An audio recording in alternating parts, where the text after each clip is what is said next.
So when does a human person die? When do we die? For this lecture, you're going to have to take a look at this other chart. I give you a chart for the different views about when a human person begins to exist. Now we have to take a look at this other chart that I made available on Canvas, this chart about the various options for when we can say that human person, when we can say that we die. So I'll be walking you through this chart, and then I want to talk a little bit about how the various theories of the human person would answer this question and why. Okay. So when do we die? We have to distinguish first two ways of asking this question, two kinds of questions related to this one single question. One, what we're looking for is the metaphysical criterion of death. We're looking at what constitutes death. What fact in the world makes it the case that I have died? We want a metaphysical account of what constitutes death, but we also want an epistemological criterion. We want to know when death has occurred. And so we want to know how we can know from the outside whether death has in fact occurred. And we want to know how we can be sure of this and what counts as sufficient evidence that I have died or that a person has died. As we sketch out the chart or the timeline or the spectrum, we'll see that there are four main theories about when a human person dies. Two of them are answers that the psychological approach could give, and two of them are answers that the biological approach could give. So for the psychological approaches to the human person, the question of when do we die becomes, when do those psychological states or capacities that are relevant for personhood, when do those cease? And when can we say that those are gone forever?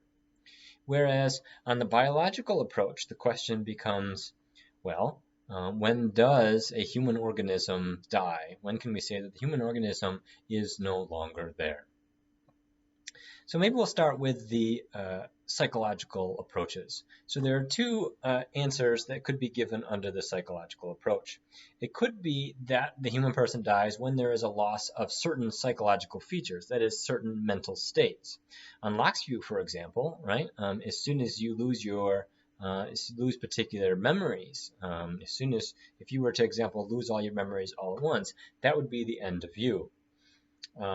Or maybe on some bundle theories of the human person, if there's discontinuity between the bundle, if you lost all of your mental states altogether and started brand new, it would be an entirely new person there. So it could be that when does death occur? With the loss of particular mental states or psychological features. It could also be that what we're looking for here is not some particular mental feature or mental state, or maybe even some larger mental capacity. What we're looking for a piece of the hardware. So maybe the person ceases to exist when, as McMahon suggests, when there is irreversible loss of the capacity of consciousness as indicated by higher brain death, when there is permanent damage done to the part of the brain where the consciousness stuff is realized, or sort of the control center for that consciousness stuff is injured in such a way that it cannot gain any of its functionality back. So those are two possible answers, but really there are a couple different, there's room in there for a couple different specific answers to this question on the psychological approach. What about on the biological approach? How should an animalist answer the question, when do we die? The two main answers here, and there's a lot of debate about which one of these is the right one. Remember, the debate is about when the organism perishes.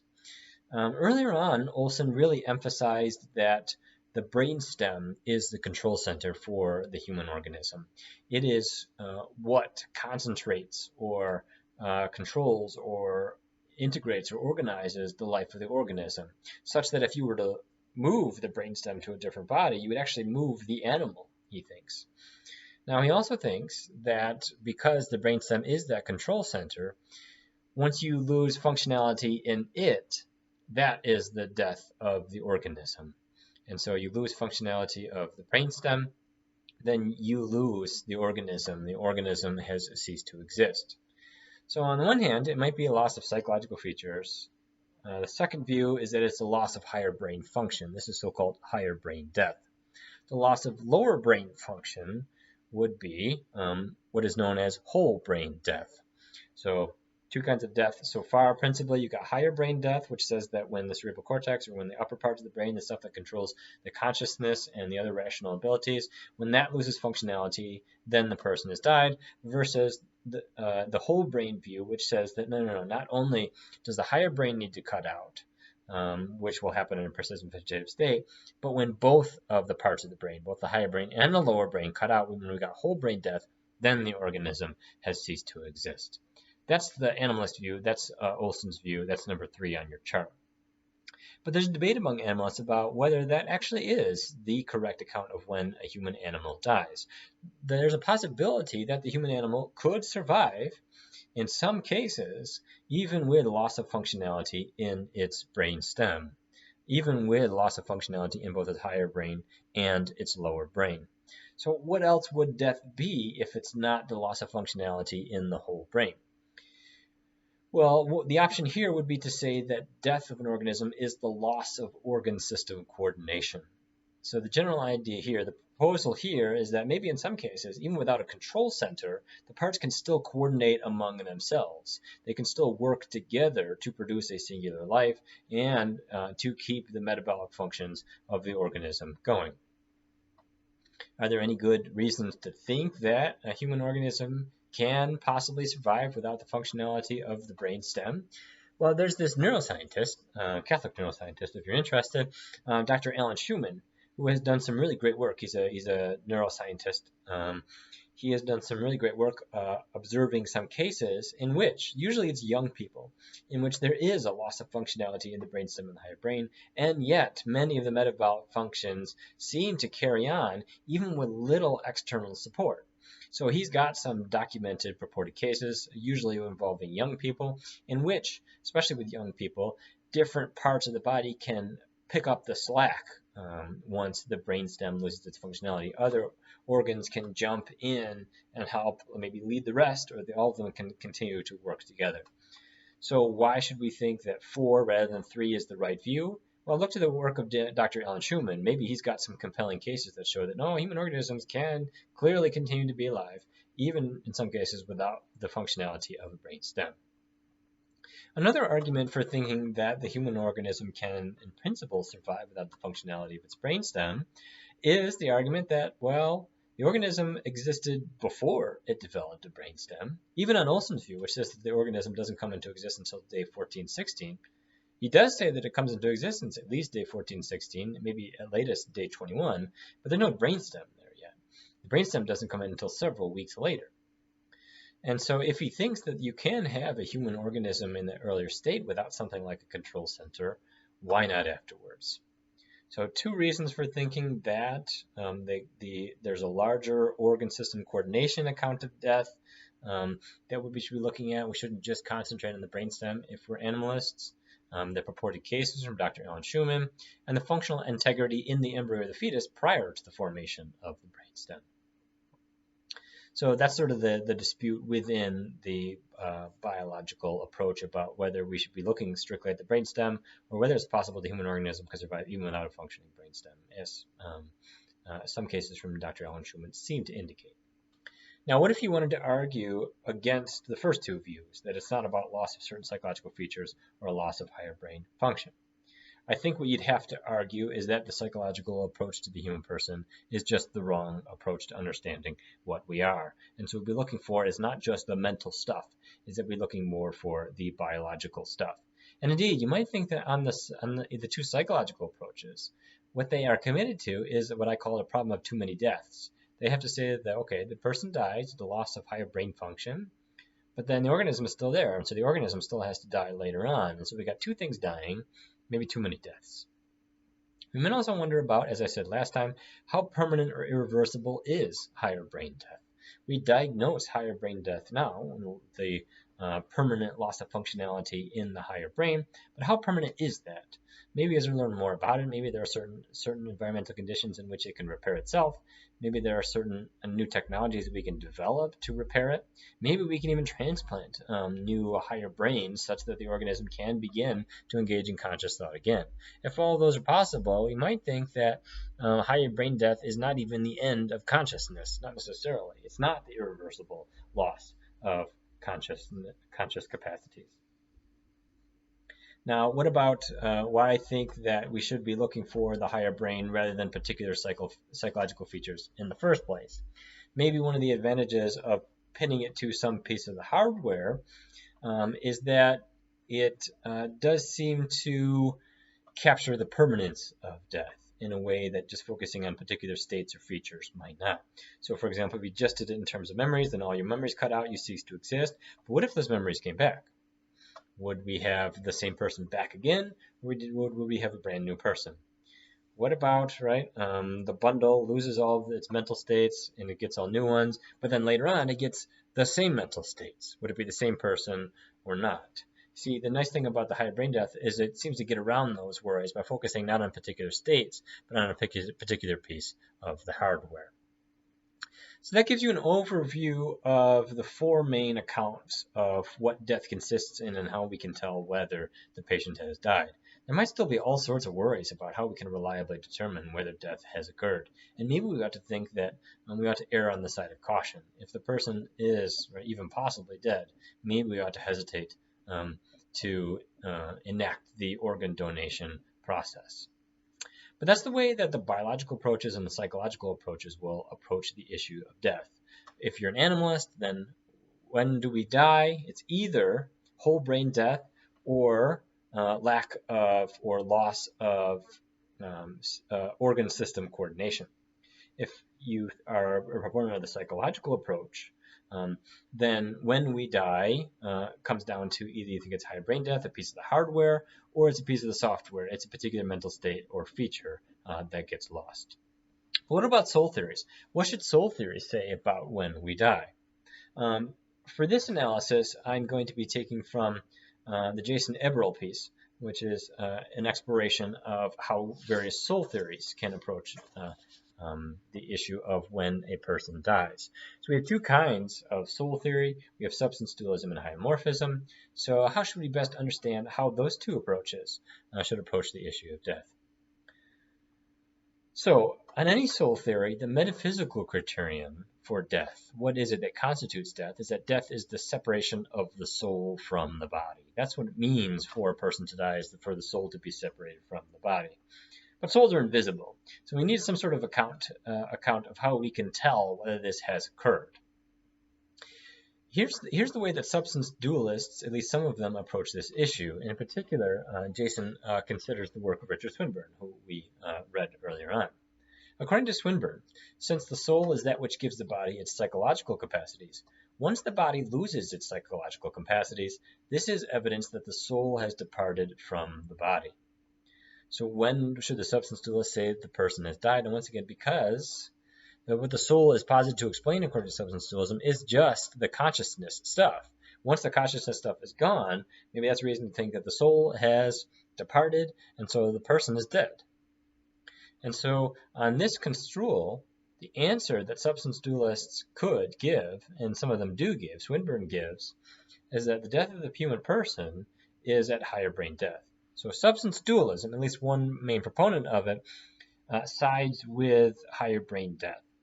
And so earlier I said that substance dualism is going to side with some versions of the psychological approach with respect to beginning of life issues. Here we see that substance dualism, in the same way, sides with psychological approaches with respect to the death of the person. What about hylomorphism? Hylomorphism is complicated, but here's what Jason says. On a hylomorphic account of the human person, the soul is that which gives the body not only its psychological capacities, but also its sentient and vegetative capacities. If any of these capacities remain without interruption, then this is evidence that the soul remains in the body, and thus the human person has not yet died. None of these capacities, Jason says, can remain without some functionality of some part of the brain. The higher brain is the locus of the rational and sentient capacities, and the brain stem is the locus of the vegetative capacities. Hence, hylomorphism appears to hold a whole brain criterion as the epistemological criterion for death. Remember, on soul theory, the metaphysical criterion is the soul's separation from the body. But when can we tell that this has occurred? According to Jason, he says that hylomorphism should say that the soul separates from the body upon whole brain death. Even when there are apparently some metabolic activities going on in some cases, even without the functionality of the brainstem or the higher brain. These aren't unitive or cooperative metabolic functions. You can make the heart beat manually. You can pump the lungs full of air, and you can manually circulate the blood through the various blood vessels. But unless the body is doing it on its own in a sort of self-orchestrated fashion, maybe with a little help from the outside, but it's still got to have its own internal thrust and organization. If it doesn't have that, then that's reason to think that we don't have a living, breathing human organism. We just have a loose collection of some organ systems that might be continuing to do something like they were doing before. And so Jason thinks that the only way to get this unitive function of the organ systems is to have the brainstem functioning. And so if the brainstem is gone, as is in the case with whole brain death, then the human animal has died. Now, importantly, Jason thinks that both parts of the brain would need to cease functionality in order for the soul to separate from the body. So as a result, hylomorphism holds, contrary to psychological approaches and substance dualism, that a human person could survive the loss of functionality of his higher brain as long as the brainstem continues to function. So as I said at the beginning, when I discussed the beginning of life issues, substance dualism seems to go with psychological approaches for beginning of life, and here we've seen that the substance dualism seems to go with the psychological approach with respect to the end of life as well. And just like we saw Toner argue at the beginning of life, he thinks that hylomorphism should go with animalists at the beginning of life. Here, Eberl is arguing that hylomorphists ought to go with what the animalists say about the end of life as well. With one important difference.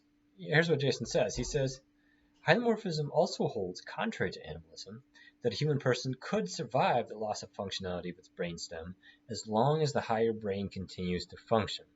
So here's what he says in the article. He says that what you need in order for the human person to really die on hylomorphism is both parts of the brain to go away or to lose their functionality.